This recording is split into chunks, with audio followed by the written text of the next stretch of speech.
नमस्कार, मैं मनोज सैनी हूँ। धरोहर में आपका स्वागत है। आज धरोहर में हम बात करने वाले सतना सोहावल के उस किले की जिसकी अपनी ऐतिहासिक परंपरा रही है, जिसकी अपनी गौरव गाथा है।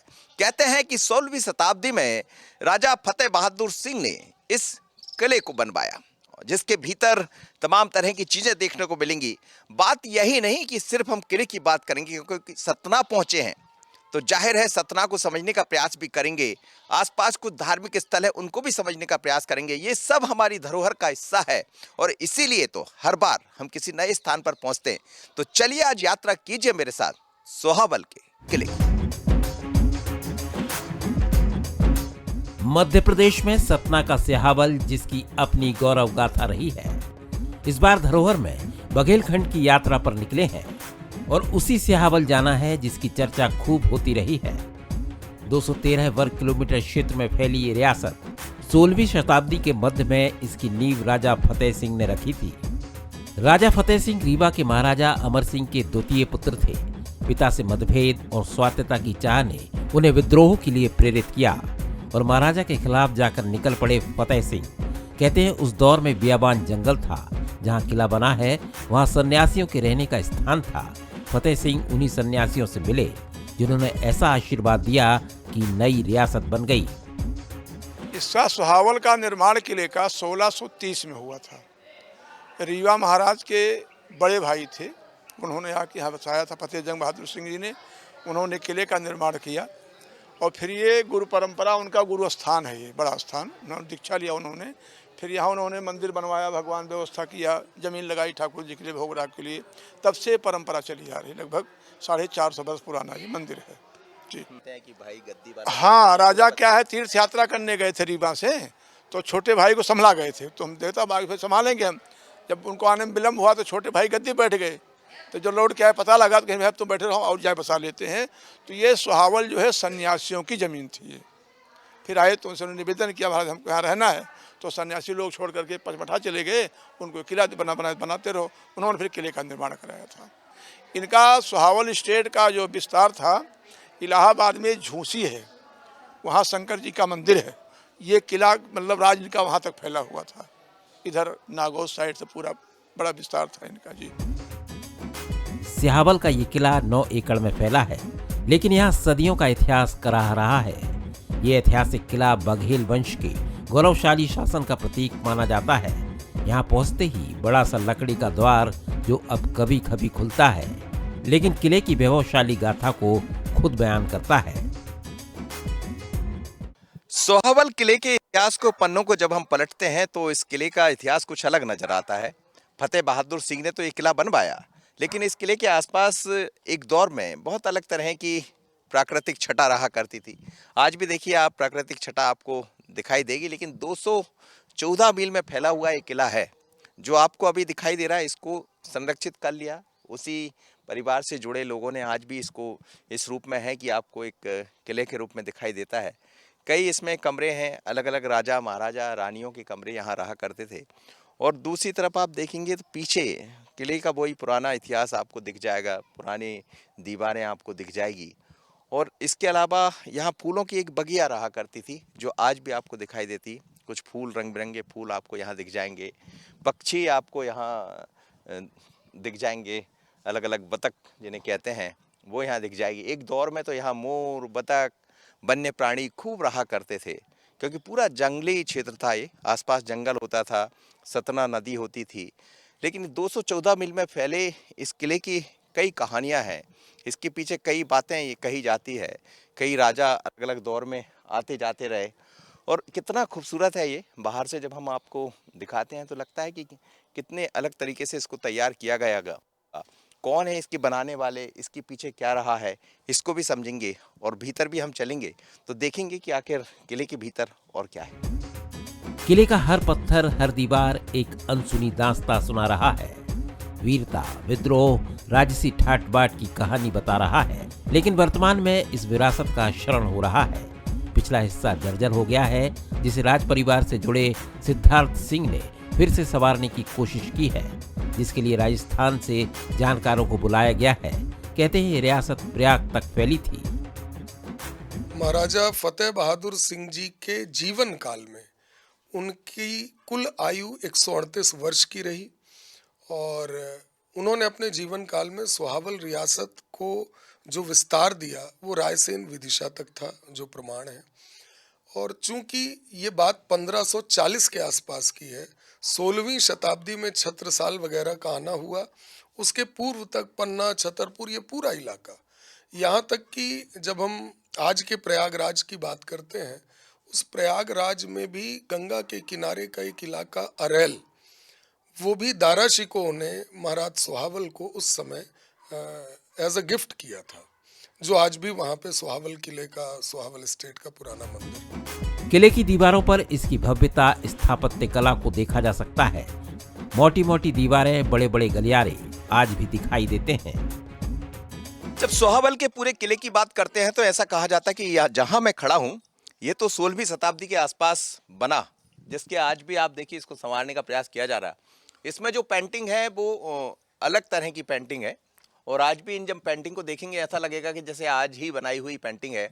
लेकिन इनको ऐसा कहा जा रहा है 250-300 वर्ष हो चुके हैं, लेकिन आज भी बहुत सारी चीज़ें यहाँ करीब करीब ये पूरे जो आपको एक तरह से दरबार जब लगता होगा, अलग अलग राजा महाराजा उनके जो सहयोगी परिजन रहते होंगे, तो ये उसी तरह के पूरे कमरे बने हुए हैं।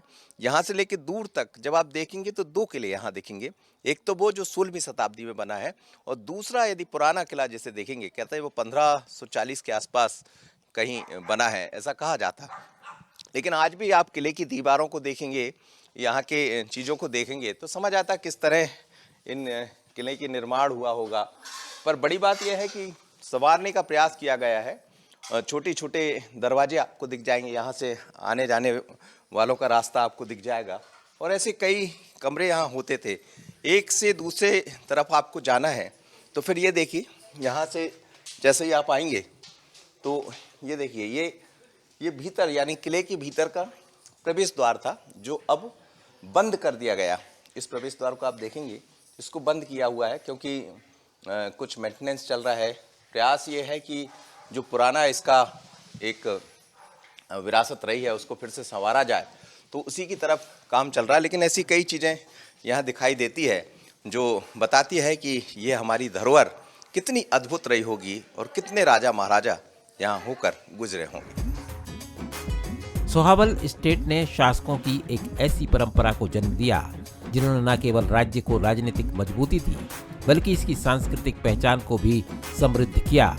राजा फतेह सिंह के बाद इस रियासत पर पृथ्वीराज सिंह, प्रीतिपाल सिंह, लाल अमन सिंह, शेरजंग बहादुर सिंह, राज बहादुर सिंह और जोगेंद्र बहादुर सिंह जैसे शासकों ने शासन किया। इस दौरान इन सभी राजाओं ने अपनी सीमाओं को समृद्ध किया। जब बड़े महाराज साहब का देहांत हो गया, बीच वालों ने शादी नहीं की, सबसे छोटे जो महाराजा पुरुषोत्तम राज बहादुर सिंह जी थे, उनके 2 बेटियां होने के कारण उनकी छोटी बेटी, जिनका की नाम राजकुमारी गीता कुमारी जी था, वो अपने पति के साथ महाराज साहब के और राजमाता साहब के आग्रह के कारण, उनके स्वास्थ्य बिगड़ने के कारण संपत्तियां चारों तरफ फैली, कहीं यहाँ अतिक्रमण हो रहा है, कहीं कोई मुकदमेबाजी है। उस परिस्थिति में आज से 50 वर्ष पूर्व यहीं आके रहने लगी, चूंकि कोई पुरुष संतान थी नहीं, और महाराज साहब की और अपने माँ की, राजमाता साहब की देखभाल में तो एक तरह से वो यहीं रह गई। और उनकी जो बड़ी बहन थी वो जयपुर उनका विराजना होता था, वहीं रह गई। और फिर एक अजीब संयोग हुआ कि जब वो यहाँ रहीं तो उनके भी 4 पुत्रियां हुई। चूंकि आपका प्रश्न हम कैसे, तो उनकी 4 पुत्रियों में 3 पुत्रियों की शादी राजस्थान में हुई और सबसे छोटी पुत्री जो थी वो हमारी धर्मपत्नी है। और चूंकि ये बघेलों का स्थान था तो घूम फिर के फिर एक ऐसा समय चक्र चला कि अब इस विरासत को संजोने में, संवारने में कुछ हम भी अपना योगदान दे रहे हैं। सोहावल रियासत में कई राजा महाराजा हुए हैं, लेकिन जीवन तो हमेशा होता नहीं है। जीवन का जब अंतिम दौर आया तो फिर वही राजा महाराजों की यहाँ छत्रियाँ बनाई गई, यानी उनका एक तरह से कहा जाए तो देहावसान के बाद जो छतरी होती है उनकी यादों में जो बनाई जाती, आज भी देखिए एक तरह से कहा जाए तो समाधि स्थल इसको कह सकते हैं। तो ऐसी कई समाधियाँ यहाँ बनी हुई है। अभी भी आप देखेंगे तो कईयों पर तो नाम आपको लिखा हुआ दिख जाएगा। सामने माधुरी सिंह रानी साहिबा दिखाई दे रही है। सुरेंद्र प्रताप सिंह की पत्नी रही होंगी, राजा सुरेंद्र प्रताप सिंह की पत्नी रही है माधवी सिंह। वैसा ही यदि पीछे की तरफ भी आप देखेंगे तो दूसरे राजा रहे, उनका महाराजा का जो लक्ष्मण सिंह, उनका वो दिखाई दे रहा है। तो ऐसी पूरी छत्रियाँ उस दौर के अलग अलग जो राजा महाराजा हुए हैं उनकी छत्रियाँ। और कभी भी आप जाएंगे किसी ऐसे स्थान पर जहाँ राजा हुए हैं तो उनकी छत्रियाँ वहाँ देखने को मिल जाएगी, चाहे ग्वालियर की बात करें या रीवा की बात करें, पन्ना की बात करें। और ये सतना भी उसी तरह की स्टेट रहा है। किले के आसपास जो मठ मंदिर बने हैं उनसे आभास होता है कि उस दौर के राजा धार्मिक प्रवृत्ति के रहे होंगे, जिनकी ईश्वर भक्ति में विशेष आस्था रही होगी। नदी के तट पर बने चतुर्मुखी शिव मंदिर से प्राचीनता को समझा जा सकता है, जहां आज भी मंदिर में ओम गुंजायमान होता रहता है। ऐसा लगता है कि कुछ अद्भुत है, जिससे शांति का एहसास होता है। सोहाबल जो रियासत रही है, दरअसल बहुत पुराना, बहुत प्राचीन ये नगर रहा है यहाँ। और कहते हैं 11वीं शताब्दी से पहले भी लोग यहाँ आते जाते रहे हैं। बल्कि कई ऐसे पुराने प्राचीन मंदिर यहाँ दिखाई देते हैं जिनसे इस बात की जानकारी भी मिलती है। कुछ मंदिर तो ऐसे हैं, जैसे मैं जहाँ पहुँचा हूँ, ये भगवान चतुर्मुख का मंदिर है। यानी चतुर्मुख यानी शिव अलग अलग रूप में यहाँ दिखाई देंगे, वो भी मैं आपको दिखाऊंगा। लेकिन ये प्राचीनता दिखाएंगे तो किले के आसपास का ये मंदिर रहा करता था, जहाँ पहले के दौर में आप जानते हैं कि हवन जब होती थी तो हवन की आहुति भी दी जाती थी। लेकिन जगह जगह शिवलिंग आपको दिख जाएंगे, छोटे छोटे शिवलिंग के रूप यहाँ दिख जाएंगे। यानी भगवान शिव की यहाँ बहुत अलग तरह से एक दौर रहा होगा जब संत महात्मा यहाँ पहुँचते होंगे, आराधना करते होंगे। और आप देखिए अलग अलग तरह के शिवलिंग यहाँ दिखेंगे आपको। ये शिवलिंग की आकृति यहाँ दिख जाएगी। और कुछ पत्थर तो ऐसे हैं जो खुद अपनी प्राचीनता बयां करते हैं। आप देखिए कि जैसे ध्यान लगाए कोई बैठा है, ऐसी कुछ कृति यहाँ पत्थर पर जो करी गई है। आप ये बहुत प्राचीन, कहते हैं 11वीं शताब्दी का ये मंदिर है। चतुर्मुख मंदिर के नाम से इसको जानते हैं। प्राचीनता तो खुद बाहर से दिखाई देती है। और मेरी आवाज़ भीतर गूंज रही है। जैसे ही मैं भीतर पहुंचूंगा तो आपको समझ आएगा।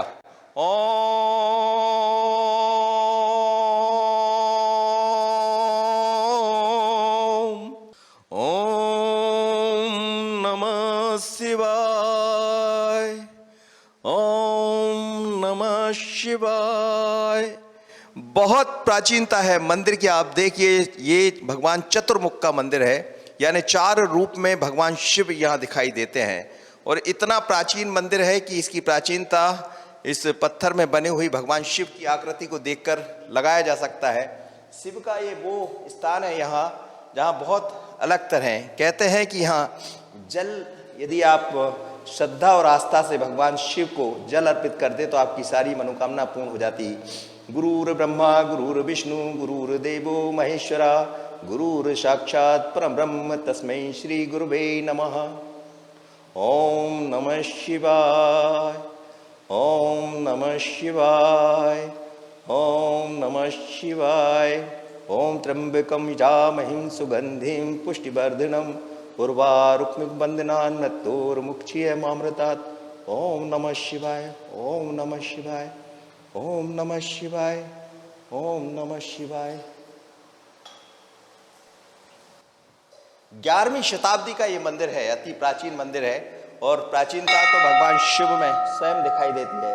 शिव के 4 रूप यहाँ आपको दिखाई देंगे। कितने सुंदर तरीके से भगवान शिव की आकृति को यहाँ बनाया गया। शिवलिंग है यहाँ ऊपर, भगवान शिव को जो चढ़ते हैं बिलपत्र है।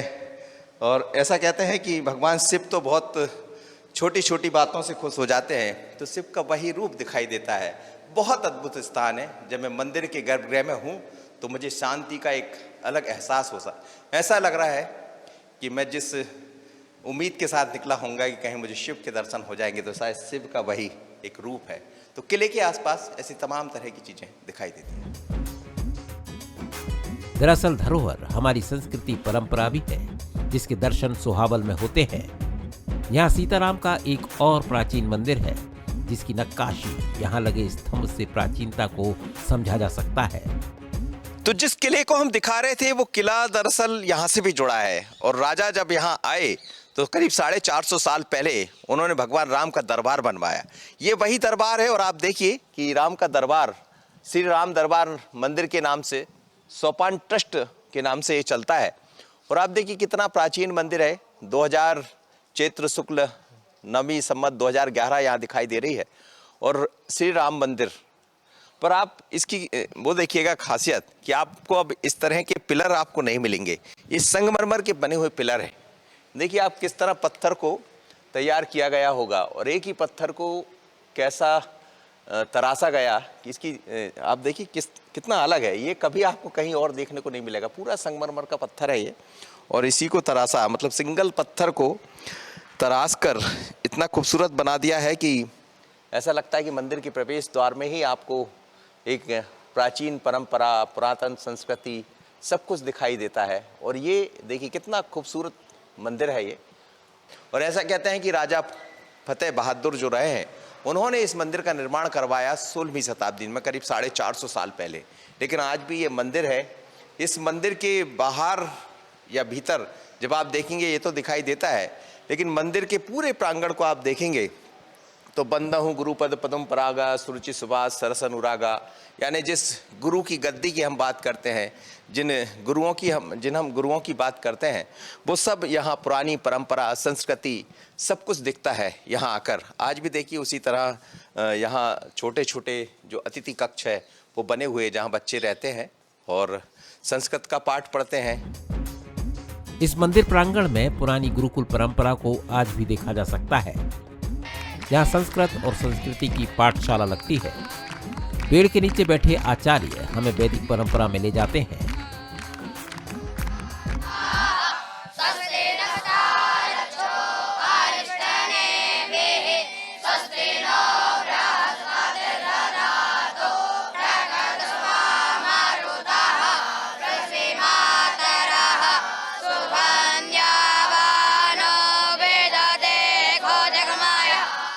तो मैं जिस स्थान पर पहुंचा हूं वहां पहुंचकर ऐसा लगता है कि हम अपनी संस्कृति की बात तो खूब कर रहे हैं, बात हिंदुत्व की हो रही है, बात धर्म की हो रही है, लेकिन धर्म की ध्वजा कैसे लहराएगी, तो इसको देखना है तो फिर सोहावल में आपको आना होगा। और ये देखिए कितना सुहाना दृश्य है। एक तरफ वही पेड़ लगा हुआ, बड़ा सा पेड़, और उसके नीचे गुरुजी बैठे हैं। यहाँ गुरु पाठ पढ़ा रहे हैं उन बच्चियों को जो संस्कृत सीख रहे हैं, जो हमारी परंपरा, धर्म सब सीख रहे हैं। सोऽस्मिन् चात्मवेदी न भक्तिमात् चरणारविन्दे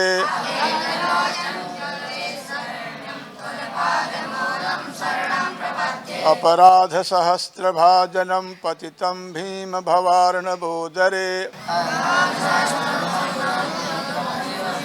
तो आप देखिए ये परंपरा है। मेरा मन इस बात को लेकर भर जाता है कि मैंने अपने ग्रंथों में पढ़ा है, अपने अलग अलग जो किताबें हैं उसमें समझा है कि गुरुकुल की परंपरा क्या होती थी। धीरे धीरे कर ये परंपराएं टूट रही है। धर्म की बात खूब हो रही, लेकिन मैं भी उसी पेड़ के नीचे जब बैठा हूं तो मुझे उसी गुरुकुल के एक तरह से कहा जाए तो मेरे मन में वही भाव आ रहा है। एक तरफ गुरु बैठे हैं, दूसरी तरफ छात्र जो पढ़ रहे हैं। छात्र तो मैं नहीं कहूँगा, ये वो शिष्य गुरु शिष्य परंपरा जो टूट गई है, लेकिन यहाँ वो सब कुछ दिखाई दे रहा है। पेड़ के नीचे बच्चे बैठे हैं और एक तरफ गुरुजी अपना, आप देखिए अंदाज भी उसी तरह का, आपको लगेगा किसी ऋषि परंपरा में हम लोग पहुंच गए, वही परंपरा दिखाई दे रही। ये ऋषि परंपरा जैसा दिखाई दे रहा। आप एक तरफ मंत्र, गुरुकुल परंपरा जी है ये पहले भी चलता रहा है। भगवान श्री कृष्ण सांदीपनि के यहाँ पढ़ने गए थे तो इसी परंपरा में उन्होंने विद्या अध्ययन किया था। 64 दिन में 64 इसी परंपरा में गुरु पढ़ाते थे, अपनी सेवा करते थे। जो सेवा कहें वो सेवा कर, भगवान परमात्मा होकर के इस परंपरा में लेकर उन्होंने अध्ययन किया है। तो धीरे धीरे लुप्त हो रहा है, लेकिन फिर भी कुछ स्थानधारी लोग चलाए हुए हैं, चल रही व्यवस्था। कब उठते हो सुबह? 4 बजे जी 4 बजे उठकर स्नान, चंदन, ध्यान, भगवान का आरती पाठ। जी। कैसा ध्यान में क्या लगाते हो?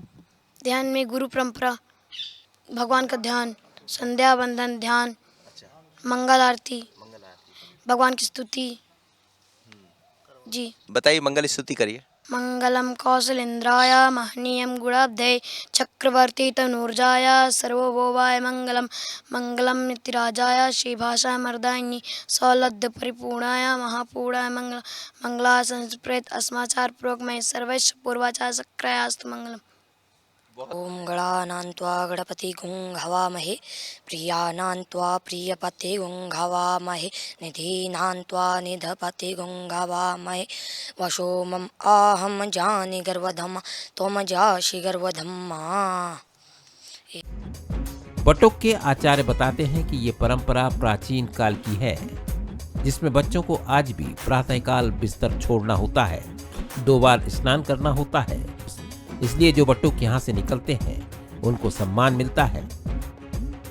सुबह बच्चे 4 बजे उठते हैं, 1 घंटा अपना स्नान ध्यान किए, फिर 5 बजे से इनकी क्रिया शुरू हो जाती है, पाठ करना, वंदन करना, ठाकुर जी की सेवा व्यवस्था करना, फिर आरती हो जाती है, फिर 1 अध्याय गीता और 1 अध्याय विष्णु सहस्त्रनाम इनका डेली पाठ होता है। शनिवार को इनका सुंदरकांड का पाठ होता है।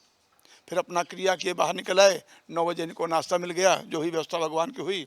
फिर 10 बजे विद्यालय लग गया, 12:30 तक विद्यालय चलता है, 1:30 बजे तक छुट्टी, भोजन किए, थोड़ा घूमे, फिर 1:30 बजे बैठ गए, 1:30 से 3 तक विद्यालय चलता है। फिर अपना निकले गए, अपना खेले कूदे फील्ड में, फिर अपना फिर शाम को ही क्रिया स्नान ध्यान करना, पूजा पाठ करना।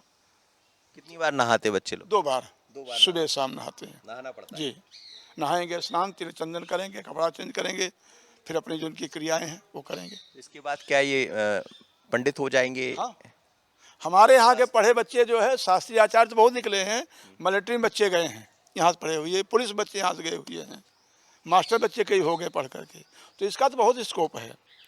अच्छा, यहाँ के बच्चे पढ़े हुए बच्चे भूखों नहीं मर सकते हैं, इनकी क्रिया है, कहीं जाएंगे अपना कमा कर परिवार पाल लेंगे। अंग्रेजी पढ़ा हुआ बालक नौकरी खोजेगा, यहाँ का बालक जो है अपने व्यवस्था विद्या बल से अपना कमाए खाए, कोई जो तो नौकरी खाई नहीं। सोहावल में किला ही नहीं है, बल्कि यहाँ से सतना की स्थापना का भी पता लगता है। अलग अलग राजा हुए, उसके बाद ब्रिटिश हुकूमत आई। सतना नदी के कारण ये व्यवसाय की दृष्टि से भी महत्वपूर्ण स्थान रहा है।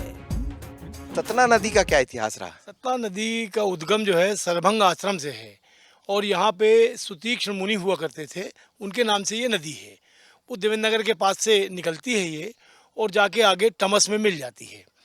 और जब रेलवे लाइन बनी तो सतना में पानी की किल्लत ना हो, इधर 200 किलोमीटर पे इलाहाबाद है और राइट हैंड पे 200 किलोमीटर में जबलपुर है, तो जो भाप के इंजन चलते थे उनको पानी की आवश्यकता होती थी, तो इसी नदी से पंप लगा के और पानी उन इंजनों में भरा जाता था। ये कब की बात है? ये 1967 की बात है। हाँ जी, वो 1867 की बात है। 1863 में इसका सर्वे हुआ था रेलवे लाइन का, और 1867 में रेल लाइन चालू हो गई थी, जो बॉम्बे से कलकत्ता जाती थी। इसीलिए यहाँ व्यापार के भी बड़े हो रहे हैं। यहाँ सतना में गल्ले की बहुत बड़ी मंडी हुआ करती थी। पहले यहाँ से डायरेक्ट रेलवे द्वारा रैक के रैक, पूरी रैक गल्ला साउथ को जाता था। यहाँ सतना में गल्ले की, किराने की और कपड़े की बहुत बड़ी मंडी हुआ करती थी। चूँकि रेलवे लाइन थी, रेलवे लाइन की वजह से डेवलप हो गया।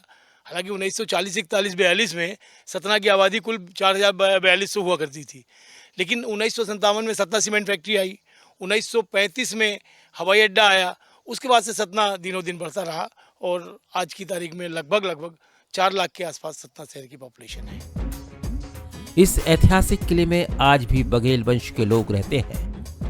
किले की अपनी गाथाएं हैं, कुछ को संवारा गया है और कुछ को संभालने की जरूरत है, और अगर ऐसा हो पाया तो धरोहर तो बचेगी ही, एक अच्छा टूरिस्ट डेस्टिनेशन भी हमें मिलेगा। ऐसा कहते हैं, हिंदू कोई परंपरा नहीं है, हिंदू जीवन जीने की एक शैली है, और वही शैली ये लोग सीखे हैं। तो क्यों ना हम धरोहर में ऐसी बातें भी करें। तो इसीलिए कई बार मेरे को आप किले में जाते हुए देखते हैं, कई बार इतिहास को पलटते टटोलते देखते हैं, लेकिन जब हम इतिहास या किले की बात करते हैं तो उसके बाद फिर ऐसी धरोहर भी याद आती है। तो आज की धरोहर में इतना ही। मुझे और मेरे सहयोगी आशीष खरे को दीजिए इजाजत। बने रहिएगा बंसल न्यूज़ पर।